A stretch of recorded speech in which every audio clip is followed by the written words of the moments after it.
Hello and welcome to another episode of Our Own Devices with Nandagopal Rajan. We have had a few conversations in the past about Bitcoin and crypto and NFT and all of that, but we have mostly dwelled on the side of policy and what needs to be done, what legal aspects should be there. We haven't really spoken to the guys who are in the middle of things or the companies which are actually getting people to use Bitcoin, to uh, to transact in Bitcoin and all of that.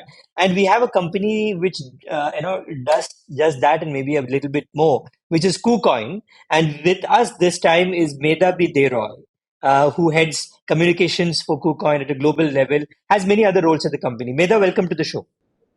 Hi, thank you, Nandagopal, and it's a pleasure to be on this show and contributing to this topic. So, Medha, before we get into the questions, can you just explain what all does KuCoin do in this space exactly? So initially, it started off with an exchange by a group of passionate coders who got together. But we take care of there's an exchange, there's an entire NFT marketplace which is integrated with our wallet. We also have our decentralized exchanges. So we pride ourselves by calling ourselves as people's exchange. So every investor or any individual have different kind of financial tools requirements or needs, right? So we try to cater to every segment of audiences who have different sorts of needs. There are like the philosophy behind everything is ideally catering to different kind of audiences who are probably in the way of starting to learn about web3 or about crypto, and not too sure about where they're headed, because that's majority of the population who don't understand the concepts and the basic fundamentals of crypto.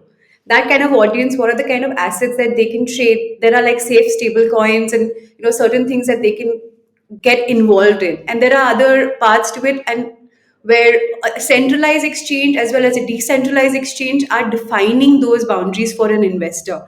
Wherein, if you want to take charge of your own money, you ideally want to use a bank or probably a third party to keep your money safe, right? So that's like typical of a centralized exchanges, where you see like usually the financial institutions are looking into your assets, right? So similarly, an exchange like KuCoin, they have a centralized exchange where they are accountable to keep your funds safe, and they divide your funds into cold wallet and hard wallet.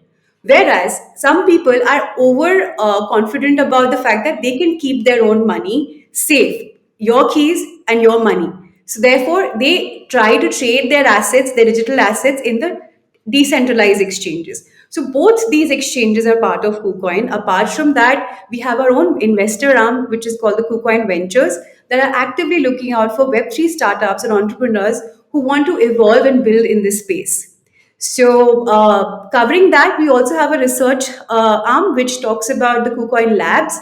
We publish our reports about the cryptoverse. Like, since it's a global company, you have a perspective of every country having their own nuances and their own journey into crypto. How do you compare the demographics and the research findings to figure out the synergies on how markets are shaping up? So that's a part of the research arm that we have. So it's quite an exhaustive ecosystem that KuCoin is a part of. But it's an exciting journey for us because the learnings are like too many and on a regular basis. So, I was in isolation suffering from COVID early this year when I actually thought I'll start doing something in this space and just figure out, and, more from an academic interest. So I put 10,000 rupees into an exchange and figured out how to use it, like because I had nothing else to do. I was in isolation. And that was early this year. But since then, a lot has happened, especially in India, because the regulation or what we think is how the government views this space has changed. People have pulled out, and that has also coincided, with a very bumpy ride in the entire crypto space, right? So how have things been, or how are things now? Have you seen a lot of people pull out of this space, and especially because of the taxation that's come on the transactions happening in the space, or are things like they used to be maybe last year? Interestingly, I've been a part of this ecosystem since I was part of Wazirex as well during a bull run. And in that phase, the learning was massive because the market conditions improved and Bitcoin actually reached a pricing point which nobody thought was possible, $69,000, and now the market cap has fallen to close to about $1 trillion. So overall, we've seen the volatility as well as a nice run of how Bitcoin can actually fluctuate in terms of the volatility of the asset class, right? The entire debate kind of roots from the fact that people don't understand the classifications of crypto in general. So there are some classifications which are mostly common. Crypto is an asset, crypto is a currency, crypto is probably a utility, crypto is also a DeFi, crypto is also NFT. But what is exactly crypto? It's not just about being a currency. I think there was a lot of confusion around demystifying those concepts, which were like it's only for scammers, it's for money laundering. So there were a lot of things to unpack, but this entire conversation started almost 14 years back, and 31st October happened to be the 14th birthday of the Bitcoin paper, where it all began with a solution to the financial crisis in 2008, right? So this is an innovation that has been building up its momentum for a very long time. But up until the pandemic happened, we realized so many challenges that we went through from a society, socio-economic levels of challenges that we went through. I don't know, something propelled us to know more about the use cases of crypto. I think that's what happened during the lockdown, which led to a lot of commentary in social media where influencers, tech leaders are actually talking about meme tokens, and there was an entire excitement that happened last year, right? So I think the overall journey has been very confusing and also very scary because of the fact that regulation not being in place to protect consumer rights and their users, because you don't understand the technology. So how do you kind of figure out the gaps to protect your consumer? But the overall conversation, I think, has also shifted where even our ex finance minister, cut that. I mean, there were around this report that I read in World Economic Forum, like around 76% of the world population they have bank accounts. However, around 1.4 billion people are unbanked. There are certain countries like South Africa and Nigeria, you'll see cases where why crypto is flourishing because they didn't have the financial tools to access a bank, and there are pain points there and the customer touch points which does not lead them to get those financial tools. So financial inclusion as a topic started becoming very mainstream, like you investing, you keep preparing your own alternate asset, in diversifying your portfolio, all sorts of conversations started, right? So in that confusion, I think the RBI governor also had a very strong opinion about it kind of impacting the economic stability, and there are like conditions that we can see our economy at threat. But I don't think it substantiated, because that's why Supreme Court decided that they won't be banning this innovation. So we did have a lot of struggle last year, but this year, after the crypto taxation, we've seen a massive drop in all the Indian exchanges and the kind of activity that goes around in India usually. But fortunately, the talent out here is very equipped to understand the potential of this industry, and they are already actively working in this space. Some are probably working in different countries like in Dubai, Singapore.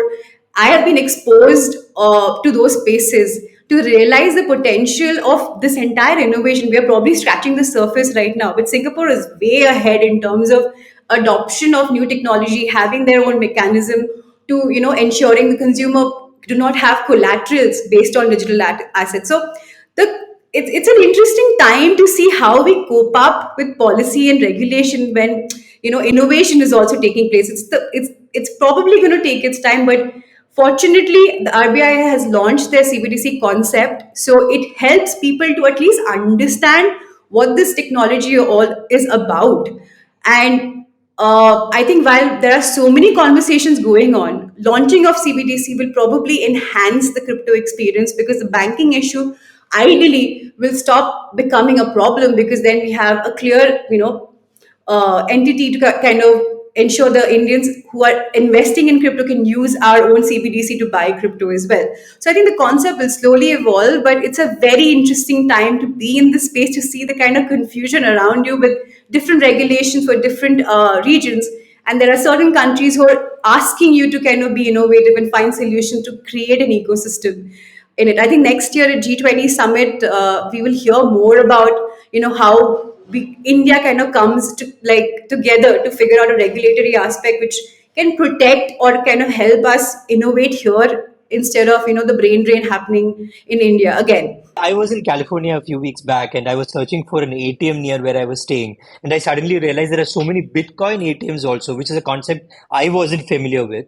But that also shows that, in the west coast of the US, for instance, it's a much more evolved concept than what it is in India, right? And from what you said, there are so many things to wrap your head around because there are so many types of Bitcoins, or, how crypto sort of manifests itself into anything from a meme coin to something that could be a government issued fiat currency, right? So that entire spectrum. So how do you actually talk to your consumers? Is that getting even more challenging because there are so many layers being added all the time? Or do you just tell them, hey, you don't need to bother about all of that, just look at this thing, or just one part of it and then just sort of build on it? How do you have those conversations with potential people who want to enter the space? Absolutely. I think importantly, marketing, and I'm coming from that kind of background, plays the most important role out here because you're dealing with people's money out here, right? And there have been several cases where you've been scammed, and there have been only negative stories about the space, right? So I think as a brand, I think those strategies differ from exchanges to exchanges. But as an industry, there had to be more consensus. But in India, you've seen how that even collapsed, right? Including the body that was supposed to kind of put together a plan for us to self-regulate and approach it in the right way. But I think there has been a little bit of friction in that sense. But if you remember the former Reserve Bank of India governor, Raghuram Rajan, he believed that while there are around 6,000 to 7,000 old cryptocurrencies in existence today, there will be only few that will actually exist. And to my little experience in this space, I do believe in that. When you start something as big as this, there are several scammers out there who have different methods of phishing or scamming you through mobile scams, which you usually see in even those loan payments, like get easy loans on phone. So those scammers are already all around you, even in the crypto space, and it's a much advanced phase because it's digitally happening, and mostly people are not very adept to using financial tools that are digital in nature, right? Unless the user interface of those apps are so easy that a layman can actually use it without having any like frictions, because the customer care support, a lot of new things are in place, right? But still that quality of service needs to be it needs to be enhanced because the number of people coming into the sector is also growing. But the point out here that I was trying to make is that it's been tough to educate investors as to what to buy as an exchange, because then you're controlling what they're thinking and what they're doing. What we can do is that, like, advise them what are the fundamentals of particular tokens. Like Bitcoin is golden, why? You can at least educate them about the whole concept of it. There are only 21 million of them that will actually be minted ever. So there is a particular plan around that, and you can see that in your in your daily activities. But there are other projects where they're actually working on a particular technological solution or a protocol or building a metaverse, has some utility.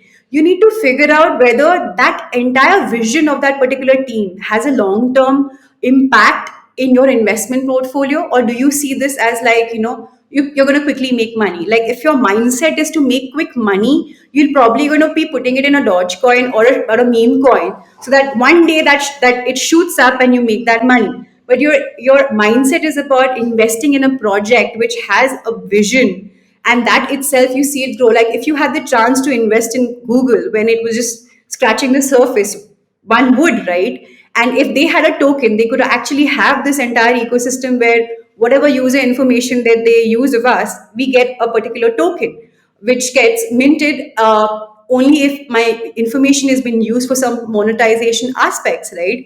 Which we have a Chrome, we have the Brave browser, which kind of ideates that concept as well.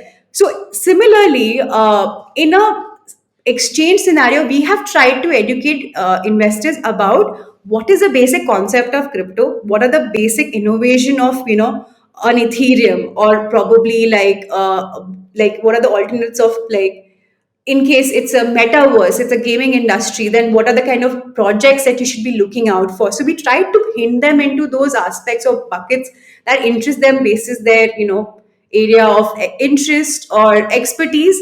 They ideally have to do their own research to figure out they want to ideally invest in this. So we, as a exchange, we haven't really gone out our ways to promote or advertise or do any kind of advertisement to make them download the app or kind of start trading in the app. It's tried to be very conservative because that mindful marketing at this time and hour is very essential, given that regulatory aspects is also interfering with the consumer, and at the end they have to take the liability of ensuring that all things are covered. So it's been very hard to idly kind of educate people on the lines of what they should buy. And most of the reasons do happen when projects just disappear. Like, you have heard that Squid Game token, and during the entire scam, people lost out on money. So when they hear about those things, it really hurts the reputation of the industry as well as the investors trust. So we try to do our listings and everything in, like, in a particular method that is ideally clean enough for the users not to face those problems. But it's been very hard to always give a guarantee that this is something that you're not going to lose out on money or something. So we'll have to be giving them instructions about how to safeguard themselves first, more than anything else. It is interesting that you spoke about the Squid Games token, and that's what I wanted to sort of learn from you also. You mentioned that you have scammers, right? But you have entire bitcoins or entire concepts that is a scam. That the infamous term, like, being rug pull, right? You get people Yeah. to invest, and suddenly it's gone. Like, so the Yes. entire the entire thing is, so how do you, again, so of course you as an exchange would have to do your due diligence, your research on what you list, but even then you would maybe need to keep tab of things, right? And it is Yes. not like you have a BSC to sort of help you with it, or you have an exchange regulator in the back end who says that, okay, these are the good ones, these are going up, these are going down. But how do you do that? Because every exchange technically has to do that for themselves. So absolutely. So that's the reason users have to see the kind of user protection rights that every exchange or centralized exchange actually have in place, unless you are already using a private wallet where your hardware wallet is in your control and you don't have to worry about your security because it's in your hands.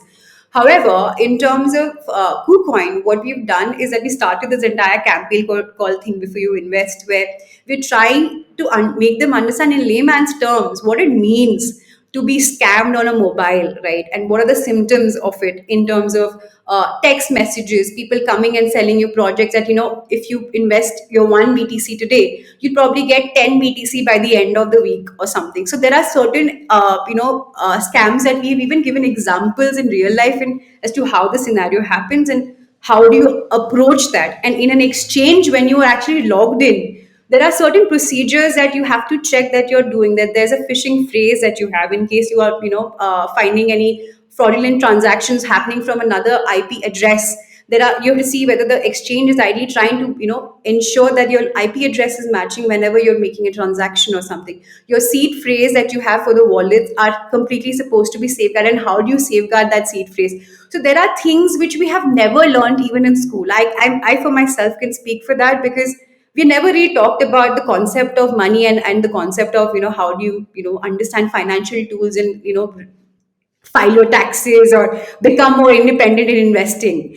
That only happened to me after pandemic, because it was an intense education that we all had to go through, because usually finance education is not very mainstream in general. So we don't know the basic rationale behind keeping your own information safe.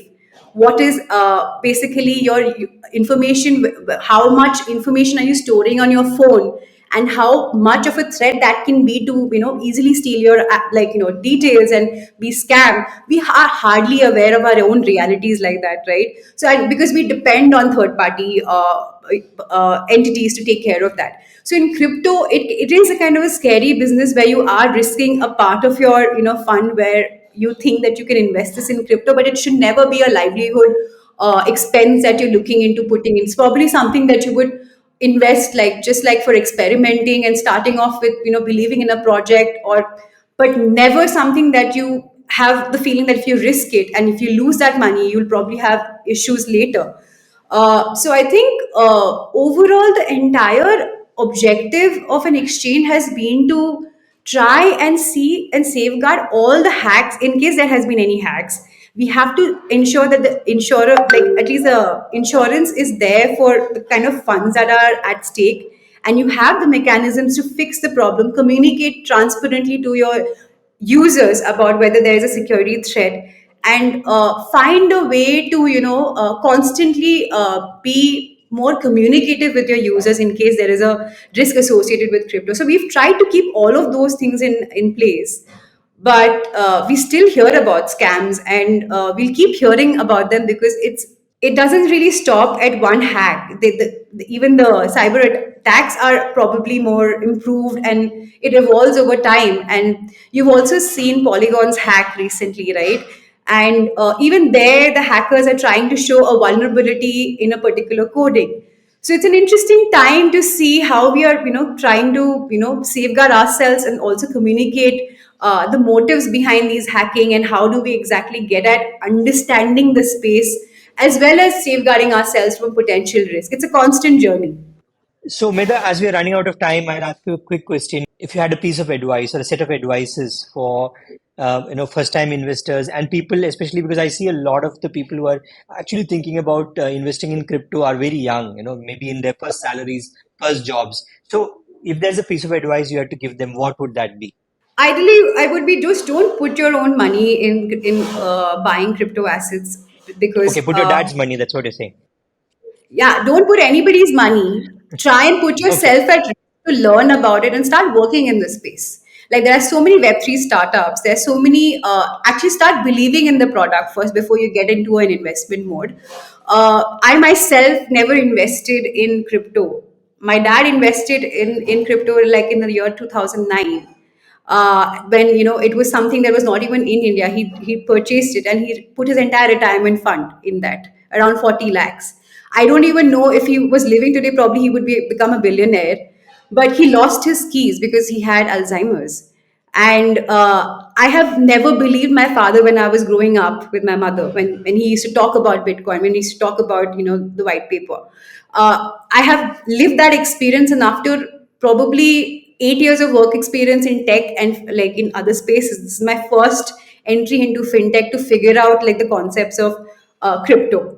It took me so many years to start investing in crypto because I've had that journey, and it's something that I feel that I don't know when exactly it can happen to me or anybody else. If people don't know how to handle a particular asset class or handle their own assets in the crypto economy, should not get into it, because it's very risky, as well as the fact that in your own country there are regulations that you probably need to abide by. So understand your liabilities, basis that you take the risk, and basis your own risk appetite, take out that fund that you think that you can use to invest in projects that are in Web3 space. Use your own time as an asset to kind of understand concepts with builders who are actually building in this space. Figure out like if there are particular projects that you feel very close to, start working with them, because in the Web3 space everything is possible and you're working across the globe. So you have so much of exposure that you don't really need to put your own money to only build for Web3. That's the beautiful part of it. You can also be a gamer and start gaming and start earning your tokens, and that probably can lead into your future investment. So you have your own entry point about where you want to get started, but if you have some extra money to gamble and see how the waters are, start reading technical charts or and fundamental charts and get started. Thank you, Medha, for being on the show. Again, a lot of things like that I don't understand really, but I'm hoping people who are in this space, will get a lot of cues from what you are saying. Thanks for being on the show. You were listening to Medha from KuCoin, and we'll be back again next week with another guest.